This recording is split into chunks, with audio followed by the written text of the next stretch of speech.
Hello students, welcome back to knowledge की ABC. आज हम एनसीईआरटी मैथ क्लास 9th की एक्सरसाइज 5.1 करेंगे। इस चैप्टर का नाम है इंट्रोडक्शन टू यूक्लिड्स ज्योमेट्री। जैसा कि ज्योमेट्री है, ज्योमेट्री के नाम से आप समझ गए होंगे कि ड्राइंग टाइप मतलब स्ट्रेट लाइंस या ग्राफ पे कुछ बनाना, ट्रायंगल वगैरह या जो हमारी फिगर्स बनाते हैं उनसे रिलेटेड है। तो इसमें इस चैप्टर में ज्यादा कुछ नहीं है। इसमें कुछ डेफिनेशन है और पोस्टुलेट और एग्जाम्स है। पोस्टुलेट एग्जाम मींस कुछ रूल्स होते हैं, कुछ डेफिनेशंस होती हैं। तो सबसे पहले हम हमारी कुछ डेफिनेशंस हैं बहुत इंपॉर्टेंट, वो करते हैं। तो देखिए, सबसे पहली डेफिनेशन हमारी आती है कि पॉइंट पॉइंट क्या होता है। वैसे आप सबको पता है कि पॉइंट क्या होता है। ये पॉइंट है, ये पॉइंट है, ये पॉइंट है। अब एक पॉइंट हमने कैसे लगाया, ये लगा दिया। अब इसको आप दो पार्ट्स कर सकते हो, नहीं कर सकते, क्योंकि दिस इज द शॉर्टेस्ट या स्मॉलेस्ट पार्ट। तो इसको क्या कह सकते हैं, इसकी डेफिनेशन ये होती है, a point is that which has no part. Point is that which has no part. मतलब एक पॉइंट वो चीज है जिसके हम आगे और पार्ट्स नहीं कर सकते और टुकड़े नहीं कर सकते। नेक्स्ट है, अ लाइन इज ब्रेथलेस लेंथ। एक लाइन क्या है, लाइन क्या है? देखिए, ये है हमारी लाइन। अब इसकी लेंथ तो है ये, लेकिन इसकी ये ब्रेड्थ है। ब्रेड्थ बिल्कुल एक पॉइंट जितनी है। तो इसकी ब्रेड्थ कोई नहीं, इसको हम लेंथ तो माप सकते हैं, लेकिन इसकी चौड़ाई कितनी है हम नहीं माप सकते। तो इसको क्या लिखेंगे, a line is breadthless length. Third point, इसमें थर्ड पॉइंट डेफिनेशन नहीं है, एक रूल है या एक नॉर्मल बात है। The ends of line are point. The ends of line are point. ये एक लाइन के जो एंड होते हैं एक पॉइंट पे खत्म होते हैं, यहाँ पे खत्म, यहाँ पे खत्म, तो ये पॉइंट्स हैं लास्ट में। हम जब भी ऐसे ए बी लिखते हैं इनको, तो ऐसे लग करके ऐसे लिखते हैं, ए और बी। तो the ends of line are point. किसी भी लाइन के जो एंड होते हैं, मतलब स्टार्टिंग और एंड दोनों पॉइंट्स होते हैं। अब डेफिनेशन आती है straight line.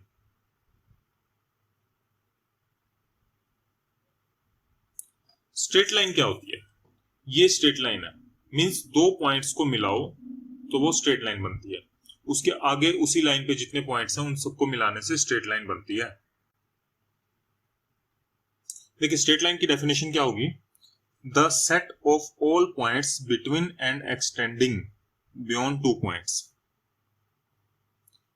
The set of all points, सभी पॉइंट्स का set, between and extending beyond two points. मतलब दो पॉइंट्स को मिलाने से या उसके आगे के जितने भी पॉइंट्स हैं उनको मिलाने के बाद जो लाइन बनती है, वो उसका सेट जो होता है वो स्ट्रेट लाइन होती है। इसकी एक डेफिनेशन और कह सकते हैं हम कि straight line, the line which has no curve. The line which has no curve is straight line. कि जिस लाइन के अंदर कोई कर्व नहीं होता, मतलब कोई गोलाई मोड़ नहीं होता, बिल्कुल सीधी चलती है, उसको हम स्ट्रेट लाइन कहते हैं। नाउ पॉइंट नंबर 5 है, फिफ्थ पॉइंट है सरफेस क्या होता है। सरफेस ये है प्लेन, ये लाइन थी, इसकी लेंथ थी, ब्रेड्थ नहीं थी। पॉइंट वो होता है जिसकी लेंथ और ब्रेड्थ दोनों ही नहीं होते। अब सरफेस क्या होता है, जिसकी लेंथ भी हो ब्रेड्थ भी हो, दोनों चीजें हो। तो the surface is that which has length and breadth only. Height नहीं होनी चाहिए उसकी। तो सरफेस की डेफिनेशन क्या होगी, the surface is that which has only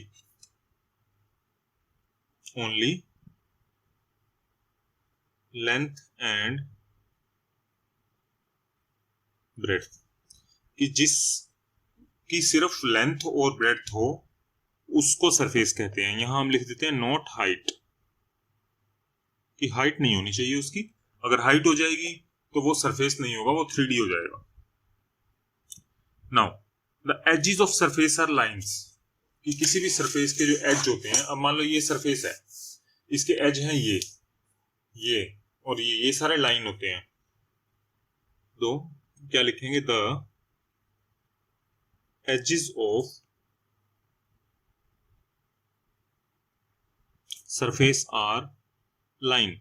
अब सरफेस क्या है? सरफेस हम ट्रायंगल ले सकते हैं, कोई पेंटागन, कोई रेक्टेंगल, स्क्वायर, इन सब के एजेस क्या होते हैं? साइड में लाइंस होती हैं इनके। अब कोई रेक्टेंगल ऐसे चौरस होता है, तो ये जो है ये लाइंस होती हैं, इसको हम एज कहते हैं इसके। नाउ 7 पॉइंट है प्लेन सरफेस क्या होता है? A plane surface is a surface which lies evenly with straight lines on itself. एक सरफेस जो होता है प्लेन सरफेस, वो क्या होता है? देखिए प्लेन सरफेस ये है, ये प्लेन सरफेस है। अब जो हमारी रोड होती है, हमारे शहरों की जो रोड है वो प्लेन नहीं होती, कहीं से ऊंची कहीं से नीची ऐसे होती है, तो वो प्लेन नहीं है। तो वो क्या है? जो उसके एज है किनारा, उससे ऊंची भी हो सकती है, उससे नीची भी हो सकती है, मतलब उसके पैरेलल नहीं चलती। लेकिन ये जो है ये इस लाइन के बिल्कुल पैरेलल है, इसके भी पैरेलल है, इसके भी पैरेलल है।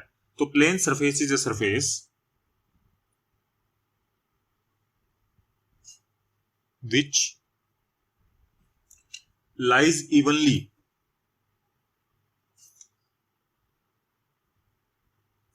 with straight lines on itself.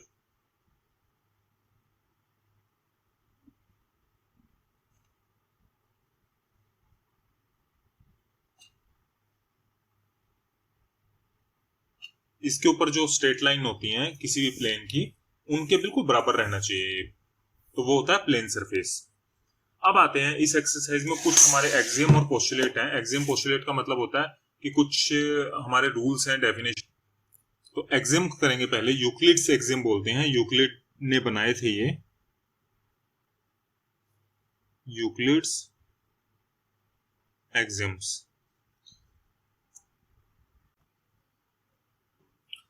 तो चलिए पहला एक्सियम करते हैं।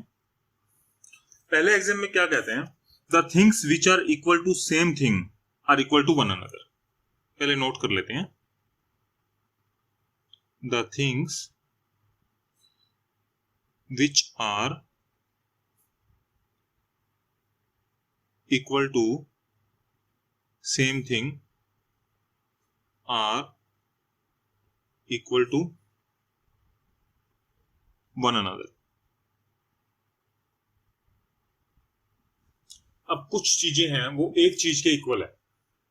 अब इसका एग्जांपल कैसे लेंगे? मान लीजिए हमारे पास x है, x है 2 के इक्वल, और y है वो भी 2 के इक्वल है, z है वो भी 2 के इक्वल है, a है वो भी 2 के इक्वल है। तो things which are equal to same thing, ये सारी सेम थिंग यानी 2 के इक्वल है, x y z और a 2 के इक्वल है। तो इसका मतलब ये सारे आपस में भी इक्वल होंगी। तो इसका मतलब क्या हुआ? ये आपस में भी इक्वल है, x y z और a सारे ये भी इक्वल होंगे।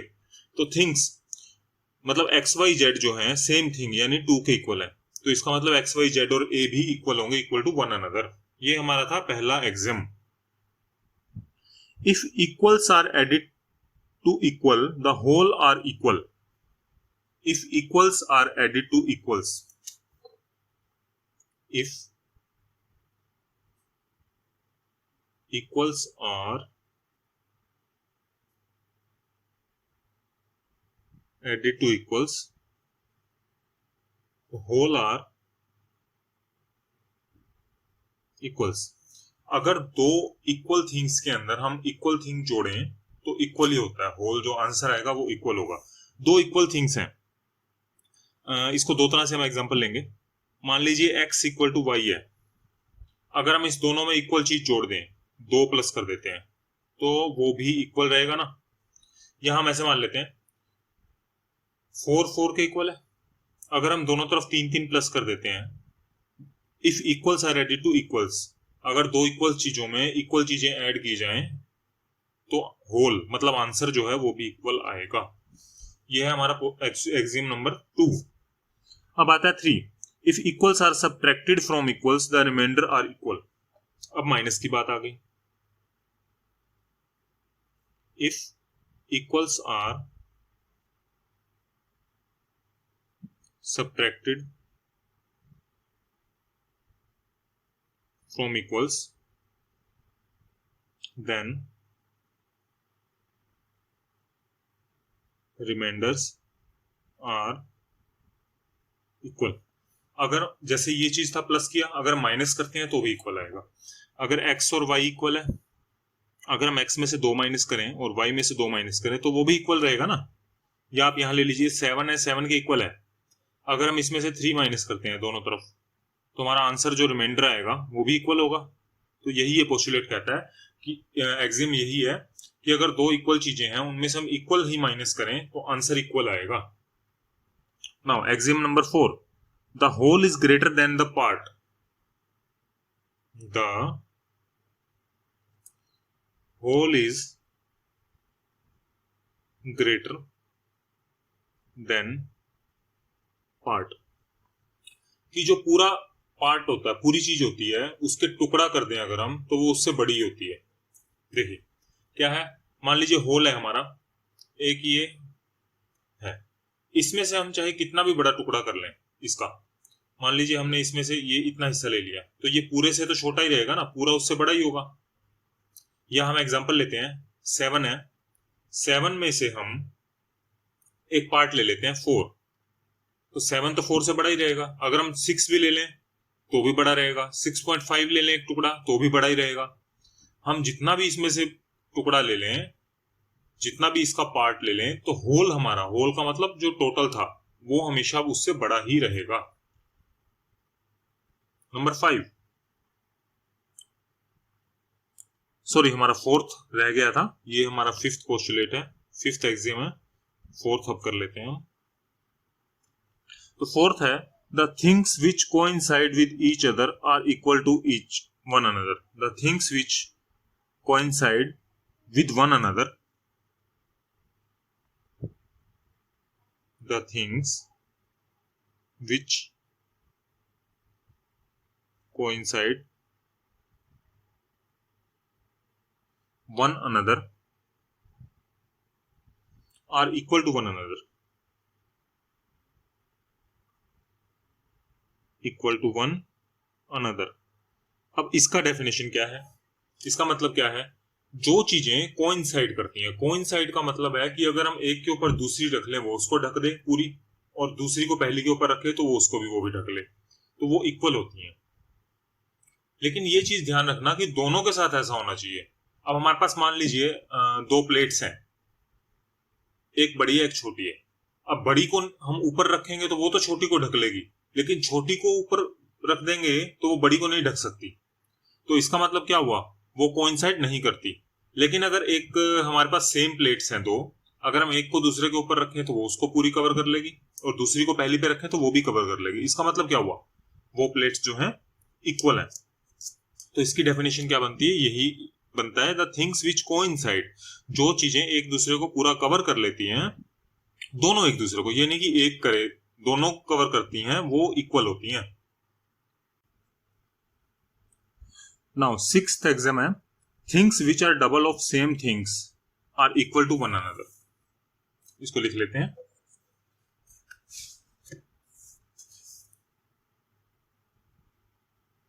Things which are double of same things are equal to one another। कि अगर दो चीजें हैं वो किसी एक चीज की डबल है तो वो आपस में भी बराबर होंगी। इसका एग्जांपल लेते हैं। मान लीजिए दो चीजें हैं x और y, वो सेम थिंग की डबल है, मतलब मान लो दो के डबल है, एक चीज है 2, या आप मान लीजिए a है, ये a की डबल है, x भी a का डबल है यानी x 2a हो गया, और y भी a का डबल है तो y भी 2a हो गया। तो इसका मतलब ये आपस में भी तो बराबर होंगी ना, तो इसका मतलब x इक्वल टू y। इसका एक एग्जांपल और लेते हैं। मान लीजिए हमारे पास a है और b है और एक नंबर है 4। अब a 4 का डबल है तो a हो गया 8, और b भी 4 का डबल है तो b हो गया 8, तो इसका मतलब a और b इक्वल होंगे। ठीक। अब मान लीजिए एक एग्जांपल और, एक बंदे की हाइट है 6 फीट और दूसरे, या ऐसे मान लीजिए एक बंदा है राम, एक है श्याम, और ये है मोहन। अब मोहन की हाइट 3 फीट है, राम की हाइट उसकी डबल है, श्याम की भी इसकी डबल है, तो राम की कितनी होगी 6, और श्याम की कितनी, इसकी डबल, वो भी 6, इक्वल एक ही चीज के डबल है ना दोनों, तो राम और श्याम की हाइट बराबर होगी ना। तो यही चीज ये कह रहा है कि थिंग्स विच आर डबल, अगर दो चीजें एक ही चीज का डबल है तो वो आपस में भी बराबर होंगी। Now axiom number 7, things which are half of the same thing. जैसे ये डबल था, अब हाफ की बात आ गई। Things which are halves of same things are equal to one another. वही सेम चीज करनी है। अगर x और y हैं दो और एक a है हमारे पास, x भी a का हाफ है, a/2 हो गया, और y भी a का हाफ है तो y भी a/2 हो गया, तो इसका मतलब x और y इक्वल होंगे। या आप दूसरा एग्जांपल ये वाला लेंगे, अगर a और b हैं दोनों 8 के हाफ हैं तो a कितना हो गया 4, b कितना हो गया 4, तो a और b इक्वल है। अगर a और b दो चीजें हैं दोनों इसका हाफ है 8 का, तो a 4 हो गया, b भी 4 हो गया, तो इसका मतलब a और b इक्वल होंगे। तो ये हमारे थे 5 एक्सियम, यहाँ पे ये 5 एक्सियम, सॉरी 7 एक्सियम है, ये आपको याद रखने हैं।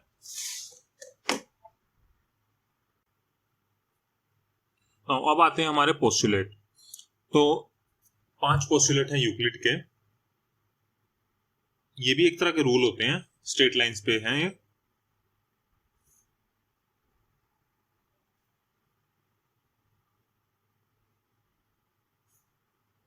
तो पहला है हमारा, अ स्ट्रेट लाइन में be drawn from any one point two any other.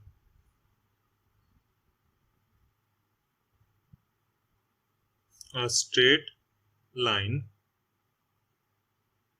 may be drawn from any one point to any other point। कि एक पॉइंट से किसी भी दूसरे पॉइंट तक एक स्ट्रेट लाइन बनाई जा सकती है। जैसे हमारा ये पॉइंट है, अब यहां से हम इस पॉइंट तक एक स्ट्रेट लाइन बना सकते हैं, या यहाँ पे ये है इस तक भी बना सकते हैं, ये है तो इस तक भी बना सकते हैं। तो एक पॉइंट से दूसरे पॉइंट तक लाइन एक ही जाएगी, लेकिन एक पॉइंट से कितने भी पॉइंट्स तक हम लाइन बना सकते हैं। तो इसमें एक रूल ये भी कहता है कि दो पॉइंट्स में सिर्फ एक ही लाइन पास होती है, only one unique line can pass through two points. कि अगर दो पॉइंट्स हैं तो उनसे एक ही स्ट्रेट लाइन पास होती है। नाउ पोस्टुलेट नंबर 2, 2 नंबर क्या है, a terminated line can be produced indefinitely. A terminated line can be produced indefinitely का मतलब है, पहले लिख लेते हैं इसको, a terminated line can be produced indefinitely. Terminated line क्या होती है, लाइन तो होती है जो चलती जाती है, लेकिन टर्मिनेटेड लाइन जिसको हम आजकल कहते हैं लाइन सेगमेंट, मतलब एक टुकड़ा लाइन का, ये है एक टर्मिनेटेड लाइन। इसको हम ए बी कह सकते हैं, ए बी। तो इसको हम इंडेफिनेटली प्रोड्यूस कर सकते हैं, मतलब इस साइड में हम इसको बढ़ा सकते हैं जितना मर्जी स्ट्रेट में, और इस साइड भी बढ़ा सकते हैं। तो ये इसका पोस्टुलेट नंबर 2 था कि एक लाइन सेगमेंट है जो जिसको टर्मिनेटेड लाइन कहा जाता था उस टाइम में, उसको हम दोनों साइड में प्रोड्यूस कर सकते हैं जितना मर्जी, इंडेफिनेटली का मतलब जितना मर्जी लंबा ले सकते हैं दोनों side.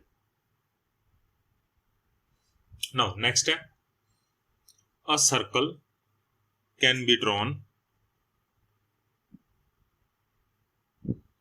From any centre and any radius.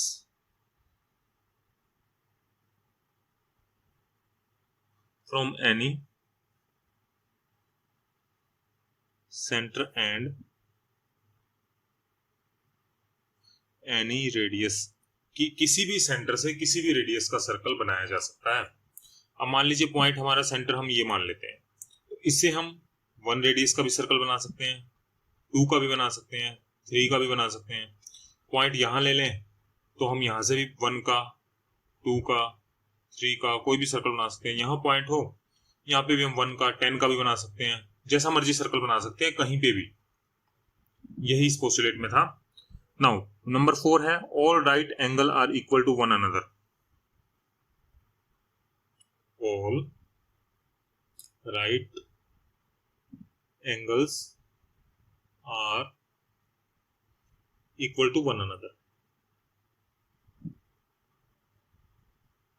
कि सभी राइट एंगल एक दूसरे के इक्वल होते हैं।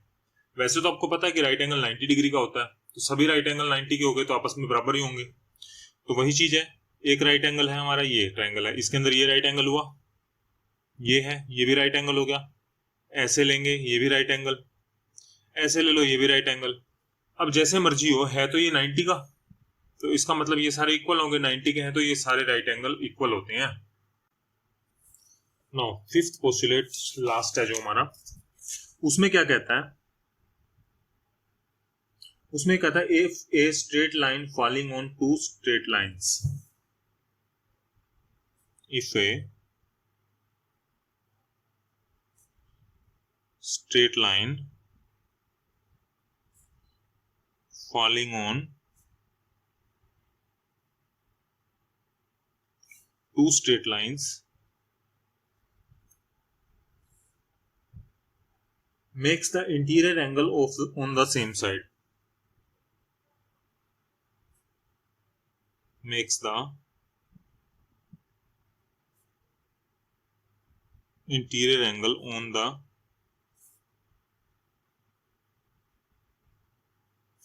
same side, makes the interior angle on the same side of it taken together, of it taken together less than 2 right angle, less than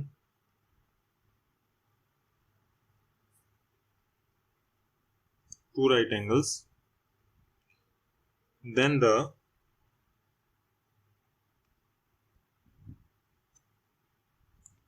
two straight lines if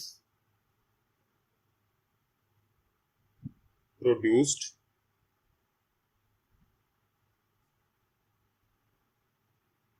indefinitely meet on that side on which the sum of angles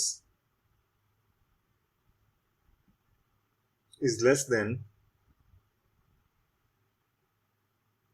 2 right angles। Definition थोड़ी लंबी है, इसको भी समझाएंगे हम।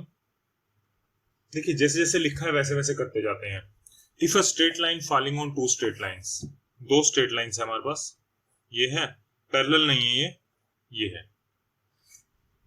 इसके ऊपर एक स्ट्रेट लाइन ऐसे पास हो रही है, इसको हम नाम ले लेते हैं ए बी, इसको ले लेते हैं सी डी, और ये लाइन जो है इसको P पे और Q पे कट कर रही है।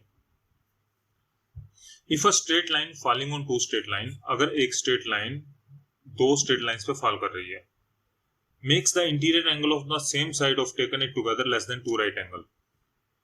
कि सेम साइड में देखिए, एक तो ये एंगल बन रहे हैं सेम साइड में और एक इधर बन रहे हैं, इनमें से जिस साइड में एंगल का सम 290 मतलब 180 से कम होगा, देखिए on the same side of it taken together less than 2 right angles, कि जिस साइड में दोनों एंगल्स का सम 90 से 290 से मतलब 2 राइट एंगल 180 से कम होगा। अब देखिए ये एंगल जो है 90 से थोड़ा ज्यादा लग रहा है और ये भी 90 से ज्यादा है, तो इनका सम 180 से ज्यादा होगा। इधर वालों का सम ये 90 के बराबर ही है लगभग और ये 90 से कम है, तो इनका सम 180 से कम बनेगा। तो इस साइड वाला इज प्रोड्यूस इंडेफिनेटली, अगर इनको हम आगे बढ़ाएं इंडेफिनेटली और बढ़ा दें ऐसे, तो ये क्या करेंगे, मीट ऑन दैट साइड, तो ये इस साइड पे आके मिलेंगे। देखिए इधर 180 से ज्यादा था, इधर ये मिलेंगे नहीं, इधर ये खुलते जाएंगे, कहीं नहीं मिलेंगे। तो ये किस साइड मिलते हैं, जिस साइड सम जो है 180 से कम होता है। ठीक, अगर ये पैरेलल होती ऐसे और हम ऐसे करते एक लाइन तो भी बन सकता था, लेकिन उसमें क्या होता है, इनका पैरेलल में सम जो है 180 होता है, इस साइड भी और इस साइड भी, तो इसमें कहीं नहीं मिलेंगी, पैरेलल लाइंस कहीं नहीं मिलती। तो जिस साइड सम जो है इंटीरियर एंगल्स का 180 से कम होगा, उस साइड पे दोनों लाइंस जो है मीट करती हैं। तो हमारे ये पोस्टुलेट जो है यहाँ पे कंप्लीट हो जाते हैं। अभी एक्सरसाइज स्टार्ट करेंगे, एक्सरसाइज 5.1। नाउ एक्सरसाइज 5.1 का क्वेश्चन नंबर 1 है, which of the following statement are true or false, give reason. तो पहले क्वेश्चन का पहला part, only one line can pass through a single point, एक सिंगल पॉइंट से सिर्फ एक ही लाइन पास होती है।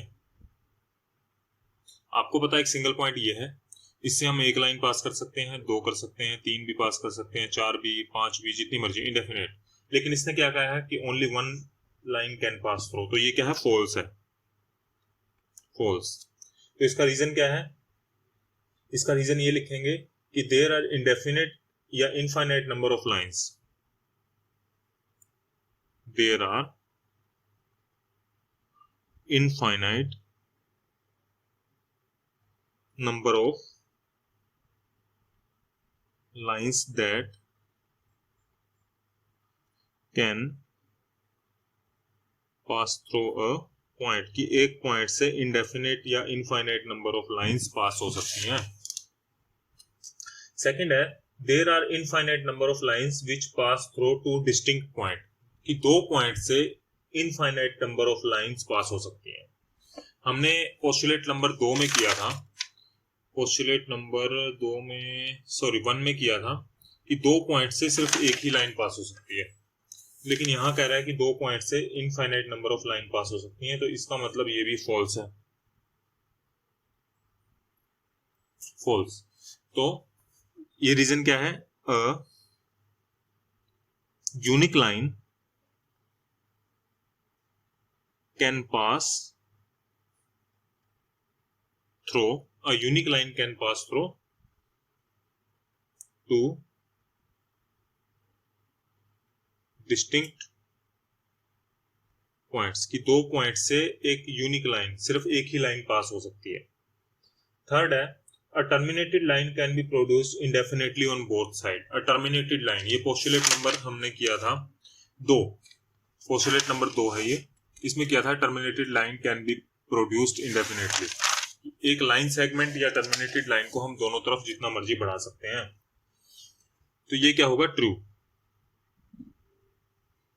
तो रीजन क्या है, because a terminated line can be produced both side, because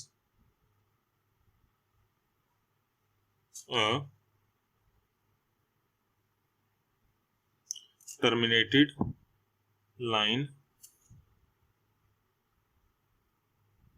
can be produced on both sides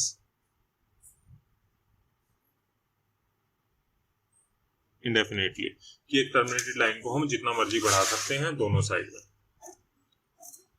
now part number 4 है, if two circles are equal then their radii are equal. अगर दो circle equal हैं तो उनकी radius भी equal होगी। देखिए, अगर दो सर्कल इक्वल हैं तो उनकी रेडियस इक्वल होगी। क्यों? क्योंकि उनका एरिया इक्वल होगा। यस, बिकॉज दो इक्वल सर्कल्स का एरिया इक्वल होगा। Their area will be equal and equal to pi r square. So the radii will also r, तो रेडियस भी उनकी आर होगी, दोनों इक्वल होंगी। नेक्स्ट है, in figure if A B is equal to P Q. एक line है, ये ए बी है, ये पी क्यू है और ये एक्स वाई है। A B P Q X Y. अगर A B is equal to P Q दिया है और P Q is equal to X Y दिया है, तो A B is equal to X Y. अगर ये लाइन इसके इक्वल है, ये इसके इक्वल है, तो ये दोनों भी इक्वल होंगी। तो ये क्या है? ट्रू। क्यों? क्योंकि यूक्लिड एक्सियम में बताया था things which are equal to same thing are equal, कि अगर कुछ थिंग्स एक थिंग के इक्वल हैं। देखिए इसमें क्या है, ए बी पी क्यू के इक्वल है, एक्स वाई भी पी क्यू के इक्वल है। हमने कहा था कि अगर बहुत सारी चीजें हैं एक ही चीज के इक्वल होती हैं, वो आपस में भी इक्वल होंगी। तो यहाँ दो चीजें ए बी और एक्स वाई पी क्यू के इक्वल है दोनों, तो इसका मतलब ये दोनों भी इक्वल होंगी। True. According to Euclid's axiom, if some things are equal to same thing, then these are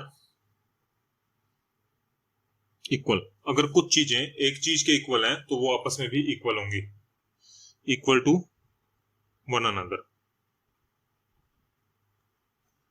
now question number 2।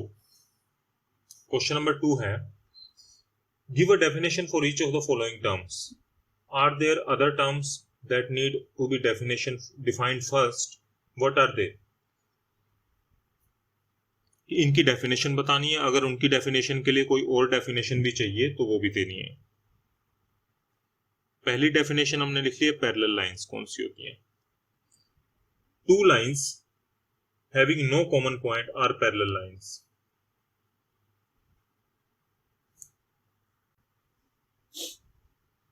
Parallel line कौन सी होती हैं? जो कहीं नहीं मिलती, बिल्कुल ऐसे जैसे ये लाइंस हैं इसकी कॉपी की बुक नोटबुक की जो लाइंस हैं, ये कहीं नहीं मिलती, सीधी स्ट्रेट चल रही हैं। इनका डिस्टेंस यहाँ भी यही है, यहाँ भी यही है, यहाँ भी यही है। तो पैरेलल लाइंस की डेफिनेशन क्या बनेगी? Two lines having no common point, मतलब ये जहां मिलती हैं वहां कॉमन पॉइंट होता है, लेकिन ये कहीं नहीं मिल रही।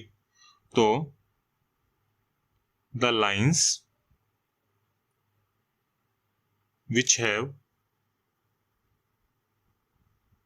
No common point are called parallel lines. तो इसमें जो एक अनडिफाइंड टर्म क्या हो जाएगी इसमें, यानी मतलब हम जो चीज हम बता सकते हैं अपनी तरफ से डिफाइन कर सकते हैं कि distance between two lines are constant. Distance between two lines are constant. ये डेफिनेशन हमने बना दी कि distance between two lines are constant. जिन लाइंस के बीच में डिस्टेंस कांस्टेंट होता है, ना कम होता ना ज्यादा।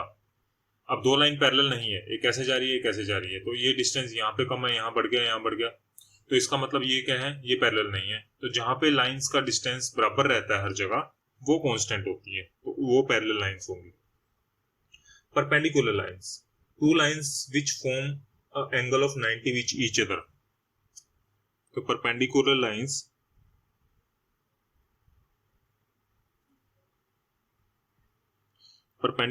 की डेफिनेशन क्या होती है? जो 90 डिग्री का एंगल बनाए। The lines which form a 90-degree angle with each other are called perpendicular lines. Now, number 3 है line segment. No, line segment क्या है? एक टुकड़ा लाइन का. The line which have two end points. मतलब line तो वो होती है जो चलती जाती है, एरो लगा देते हैं, कहीं खत्म नहीं होती. लाइन सेगमेंट को होता है 2 पॉइंट्स होते हैं, जो मतलब एक पार्ट लाइन का या टर्मिनेटेड, जो दोनों तरफ से पॉइंट्स होते हैं जिनके. तो क्या कहेंगे इसको? The line which have two end points. The line which have two end points is called line segment. Number 4, radius of circle. The line segment from center to the circle, center of circle to the circle. Radius की definition क्या है? The line segment या distance कह सकते हैं. Radius कौन सी होती है? जो लाइन सेगमेंट, वो line from centre of circle to circle. मतलब जैसे मान लो ये सर्कल है, तो सेंटर ऑफ सर्कल से लेके और सर्कल तक, ये सर्कल है, सेंटर ऑफ सर्कल से सर्कल तक जो लाइन होती है उसको हम रेडियस कहते हैं. The line segment from centre of circle to the circle is called radius.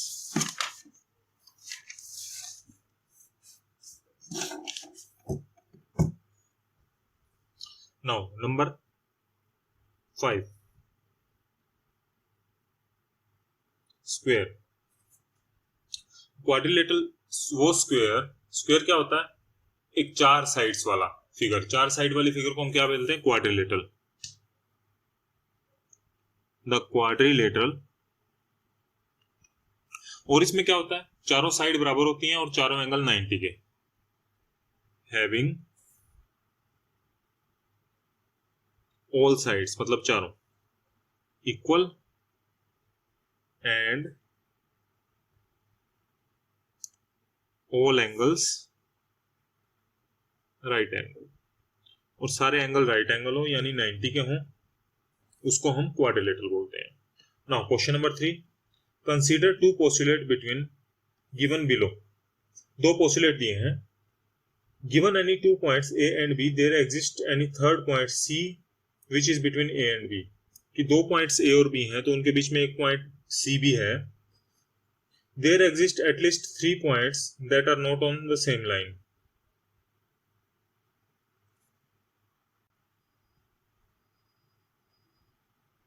Now question number 3 है, consider 2 postulate given below. 2 postulate दिए हैं. Given any 2 distinct point A and B, there exist a third point C which is in between A and B. तो हमारे पास 2 point दिए हैं A और B. तो एक पॉइंट ऐसा होगा जो C है, जो A और B के बीच में लाई करता है. दूसरा पोस्टुलेट है, there exist at least 3 points that are not on the same line. कि कम से कम 3 पॉइंट ऐसे होते हैं जो कि सेम लाइन पे नहीं होते, क्योंकि 2 पॉइंट तो हमेशा सेम लाइन पे होंगे. तो तीसरा पॉइंट होगा तभी ऐसा होगा कि सेम लाइन पे नहीं है. तो क्वेश्चन क्या है? Do these postulate contain any undefined term. क्या इसमें कोई अनडिफाइंड टर्म है? There are these postulate consistent. क्या ये पोस्टुलेट कंसिस्टेंट है? और क्या ये यूक्लिड्स पोस्टुलेट को फॉलो करते हैं? तो इसका आंसर क्या होगा? बहुत सी अनडिफाइंड टर्म्स तो हैं ही इसमें, और ये कंसिस्टेंट भी है, क्योंकि इसमें 2 डिफरेंट पोजीशन है, डिफरेंट सिचुएशन है. पहली सिचुएशन क्या है? पहले में क्या कहता है? Given 2 points A and B, there is C point lying between them. ये तो ट्रू है. गिवन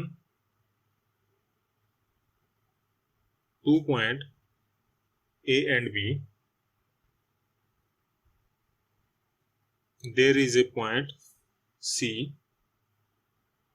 बिटवीन देम, कि ए और बी के बीच में एक पॉइंट सी तो होता ही है। और सेकंड में क्या है, A and B you can take C not line. देखो ये जो पहला हमारा पोस्टुलेट था कि सी पॉइंट होता है, और दूसरे में वो कह रहा है कि सी पॉइंट उस लाइन पे नहीं है। तो ऐसा भी हो सकता है ए और बी के अंदर एक पॉइंट, ये लाइन है, लाइन ए और बी, ये पॉइंट हम यहां ले लें सी, तो लाइन के ऊपर आ गया। और यहां क्या है, एक पॉइंट हम यहां भी ले सकते हैं, तो इस पोजीशन में दूसरा बन जाता है, given A and B you can take there a point C not lying on line A B, कि ए बी लाइन के ऊपर जो लाइन आ कर रहा हो वो पॉइंट भी आप ले सकते हैं। अब ये पोस्टुलेट यूक्लिड पोस्टुलेट में से नहीं है या एक्सिम में से है। These postulate do not follow Euclid's postulate but follow axiom, but axioms को फॉलो करते हैं, ये पोस्टुलेट को फॉलो नहीं करते। नाउ क्वेश्चन नंबर 4 पे आ गए। फोर्थ क्वेश्चन है, if a point C lies between point A and B such that AC is equal to AB, prove that AC is equal to 1/2 AB, explain by drawing the figure। देखिए, if a point C lies between A and B, A और B है हमारे पास, A B, एक point C है यहां लाई करता है, और गिवन क्या है, AC is equal to BC, ये दिया हुआ है। और टू प्रूव, यानी प्रूव क्या करना है, AC is equal to 1/2 AB, ये फिगर हो गई। देखिए अब ये दिया है AC is equal to BC है, तो इन दोनों में हम AC प्लस कर सकते हैं। देखिए यहाँ पे हमें AC ही लाना है और AB लाना है, तो हम क्या करेंगे, दोनों तरफ, ये पोस्टुलेट हमारा एक एक्सिम था कि दो सेम थिंग्स के अंदर अगर हम सेम थिंग प्लस करें तो वो बराबर ही होती है। AC में AC और BC में भी AC प्लस किया, क्या रीजन है, equal are added to equal, equals are added to equals. AC plus AC हो गया 2AC, और BC plus AC, BC plus AC, total AB बन गया। तो इसका मतलब क्या हुआ, AC is equal to 1/2 AB, ये हो गया proof. Now question number 5,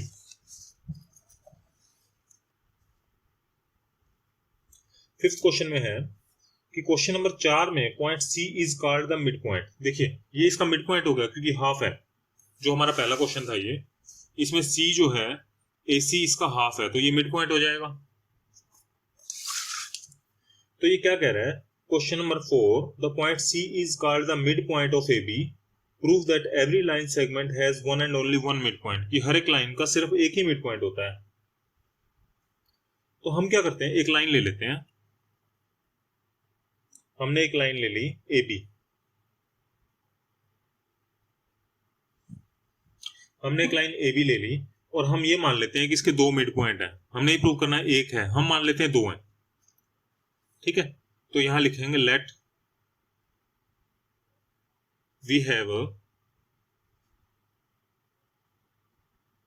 line segment AB and let AB has two midpoint C and D, कि AB के दो मिड पॉइंट है C and D। अगर C मिड पॉइंट है तो AC क्या होगा, हाफ ऑफ AB। अगर D मिड पॉइंट है तो AD होगा हाफ ऑफ AB। अगर C मिड पॉइंट है तो AC पूरे का आधा होगा, अगर D मिड पॉइंट है तो AD पूरे का हाफ होगा। तो अब दोनों चीजें देखो, ये भी इसके इक्वल है, AC 1/2 AB है, AD भी 1/2 AB है, तो इसका मतलब AC is equal to AD। तो ये कौन सा पोस्टुलेट हो गया, एक्सिम हो गया हमारा, things which are equal to same thing are equal to one another. अगर दो चीजें एक चीज के इक्वल है तो आपस में भी इक्वल होंगी। Things which are equal to same thing are equal to each other. तो AC is equal to AD आ गया। अब दो लाइनें AC AD कब इक्वल होंगी? AC और AD इक्वल होंगी, A तो कॉमन है दोनों में, तो C और D भी सेम होंगे। इसका मतलब AC is equal to AD is possible only when C and D coincide each other or C and D are same। तो C और D और सेम हो, इसका मतलब there is only one mid point. तो इसका मतलब एक ही मिड पॉइंट है, चाहे C ले लो चाहे D ले लो, वो एक सेम ही होगा। नाउ 6th नंबर है, in figure AC is equal to BD। ये है हमारी एक लाइन है A B C and D। Given क्या है? AC is equal to BD। Proof क्या करना है? AB is equal to CD। AC और BD इक्वल है, हमने प्रूव करना है AB और CD इक्वल है। अब AC देखो, हमारे पास AC है इस साइड, हमें क्या चाहिए? AB। तो इसमें से BC हटा दें, यानी BC माइनस कर दें। Subtract BC on both side. AC minus BC, उधर भी सेम, BD माइनस BC। अब subtract same equals from equals। if equals is subtracted from equals then remainder is equal। अगर दो इक्वल चीजों में से ये दोनों इक्वल है, हम इक्वल यानी BC माइनस किया तो आंसर भी इक्वल आएगा। AC में से BC माइनस किया तो AB बच गया, और BD में से BC माइनस किया तो CD बच गया। यही प्रूव करना था हमने, तो ये प्रूव हो गया। नो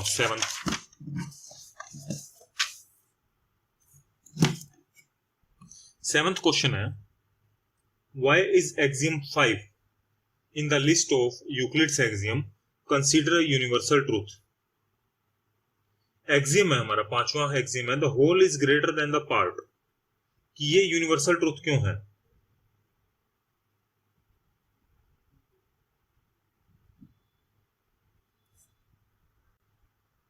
यूनिवर्सल ट्रूथ वो होता है जो हर जगह ट्रू होता है, सब जगह। तो 5th एक्सियम क्या था हमारा? The whole is greater than part. कि होल जो है वो ग्रेटर देन पार्ट है, since this is true for anything in any part of world. कि जो हमेशा पूरी चीज होती है वो अपने एक पार्ट से बड़ी होती है। ये ट्रू है हर एक चीज के लिए, चाहे कुछ भी हो वर्ल्ड के अंदर, अगर हम उसका टुकड़ा लेंगे तो वो अपने पूरे से तो छोटा होगा ना, यानी पूरी चीज उससे बड़ी होगी। तो since it is true for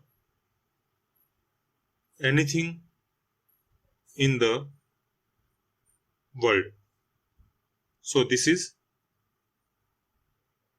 universal truth।